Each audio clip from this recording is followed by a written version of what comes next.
So, hello, my dear subscriber. Welcome to my YouTube channel. How can I help you?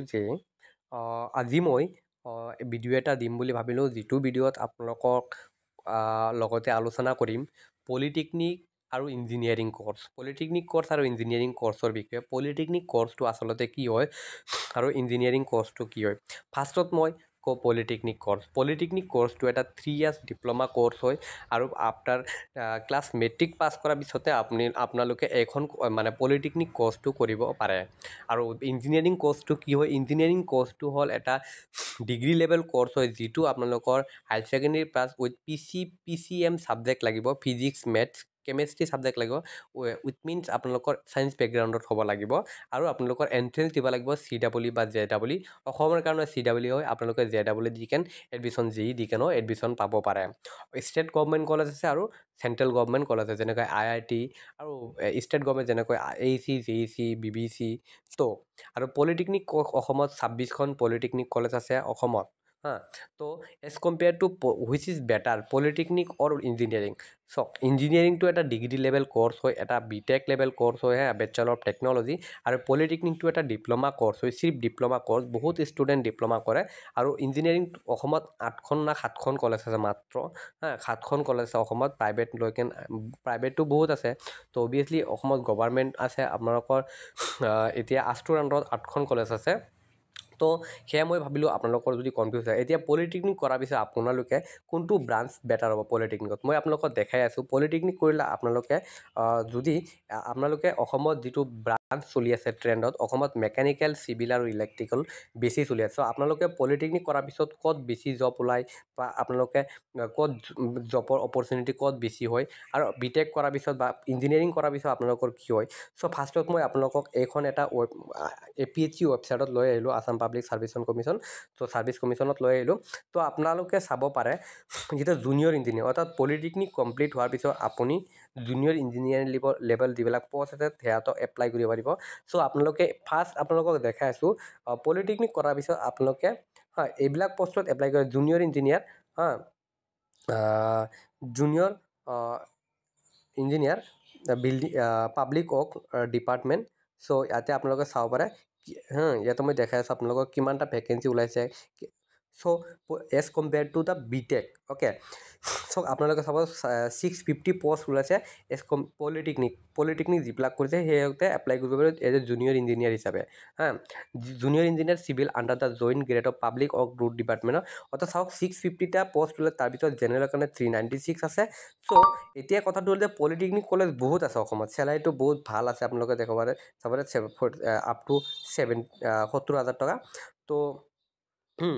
তো এতিয়া BTechত লৈ আহক আপোনালোকে। এইবিলাক হ'ল পলিটেকনিকত আপুনি ডাইৰেক্টলি। তো সেইকাৰণে পলিটেকনিকটোক এতিয়া বেছি মানুহে কৰি আছে, বিকজ এইবিলাক জব বেছিকৈ জুনিয়ৰ ইঞ্জিনিয়াৰিঙৰ পষ্টবিলাক ওলাই আছে। আৰু পলিটেকনিক কলেজো বহুত বেছি হৈ গৈছে অসমত, 26খন পলিটেকনিক কলেজ হৈ গৈছে আৰু হৈ যাব ফিউচাৰত গৈ। এতিয়া কথা হ'ল যে এতিয়া চাওক BTech। চ' আপোনালোকে চাওক assistant engineer civil water research. So' ইয়াতে চাব পাৰে যে BTechৰ আপোনালোকে যেতিয়া ইঞ্জিনিয়াৰিং কৰে মানে BTech কৰে, চাওক আপোনালোকৰ কেইটা পষ্ট ওলাইছে, মাত্ৰ 45টা পষ্ট ওলাইছে। Grand total post 45। ইয়াত টোটেল অ'পেন কেটেগৰীত 5টা, তাৰপিছত ৰিজাৰ্ভ ফৰ OBC MOBC কাৰণে 24টা, আৰু অ'পেন কেটেগৰীৰ কাৰণে 5টা পষ্ট আছে। আৰু ইমান ৰিজাৰ্ভ কৰি থৈছে OBC আৰু MOBCৰ কাৰণে। টোটেল STৰ কাৰণে ইমান 45টা পষ্টৰ ভিতৰত 5টা জেনেৰেলৰ হয়, আৰু ৱমেনৰ কাৰণে 10 ৰিজাৰ্ভ আছে। আৰু চেলাৰীটো চাওক আপ টু 30,000 মানে আপ টু তোমাৰ হেৰি হ'ব, 1,10,000 টকা হৈ যাব। 12,000 টকা তোমাৰ গ্ৰেড পে পাই যাব। অলমষ্ট তোমালোকে 42 ষ্টাৰ্টিং চেলাৰী পাই যাব, 40,000 ষ্টাৰ্টিং চেলাৰী এনেকুৱা, বা উইথ হেণ্ড তোমালোকে পাই যাবা। তো সেইটো হ'ল BTech কৰাৰ পিছত, মানে ইঞ্জিনিয়াৰিং কৰাৰ পিছত। আৰু পলিটেকনিক কৰাৰ পিছত সেয়াই আৰু মই দেখালোঁ। তো এই বেনিফিট হয় পলিটেকনিক আৰু ইঞ্জিনিয়াৰিং।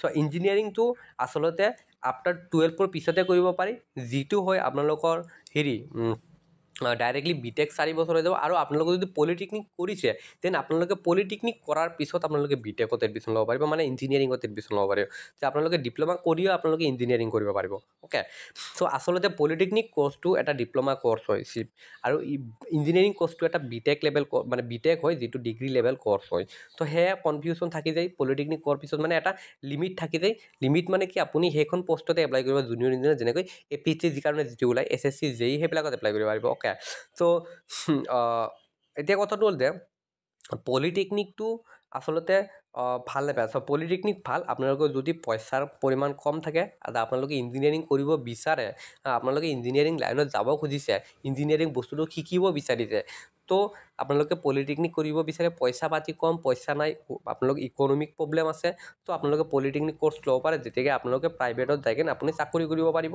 অ'কে ইভেন কি আপোনালোকে গভৰ্ণমেণ্টত এপ্লাই কৰিব পাৰিব তো সেয়াই আৰু বিটেক কৰাৰ পিছত আপুনি এটা মানে চিনিয়ৰ লেভেল ইঞ্জিনিয়াৰ হৈ গ'ল মানে ইঞ্জিনিয়াৰো হয় এইটো বিটেকটো এটা ইঞ্জিনিয়াৰ হয় মানে ইঞ্জিনিয়াৰিং অ'কে আৰু ডিপ্ল'মাটো বেচিকেলি সিহঁতক ইঞ্জিনিয়াৰ নকয় বেচিকেলি টেকনিচিয়ান বুলিয়ে কয় তো সেয়াই আৰু তো আপোনালোকে যদি আপোনালোকৰ আৰু কিবা প্ৰব্লেম থাকে তো আপোনালোকে জনাব তো সেয়াই কনফিউজন কিন্তু ডিপ্ল'মা কৰিলে কি হয় আপোনালোকৰ বেলেগ বেলেগ মানে পষ্টৰ কাৰণে আপোনালোকৰ যেনেকৈ জুনিয়ৰ লেভেল যিবিলাক পষ্ট আছে ইভেন কি আপোনালোকে চাব পাৰে অসমত ৰিচেণ্টলি 3খন ডিপাৰ্টমেণ্টত পষ্ট ওলাইছে জুনিয়ৰ ইঞ্জিনিয়াৰৰ কাৰণে ফিচাৰী ডিপাৰ্টমেণ্টত ওলাইছে ৱাটাৰ ৰিচোৰ্চ ডিপাৰ্টমেণ্টত ওলাইছে আৰু PWDত ওলাইছে তো সেয়াই আৰু আপোনালোকে বিটেকো কৰিব পাৰে আৰু নহ'লে ইঞ্জিনিয়াৰিং কৰিব পাৰে পলিটেকনিক কৰিব পাৰে অ'কে থেংক ইউ ভিডিঅ'টি ফুললি ৱাটছ দিবৰ বাবে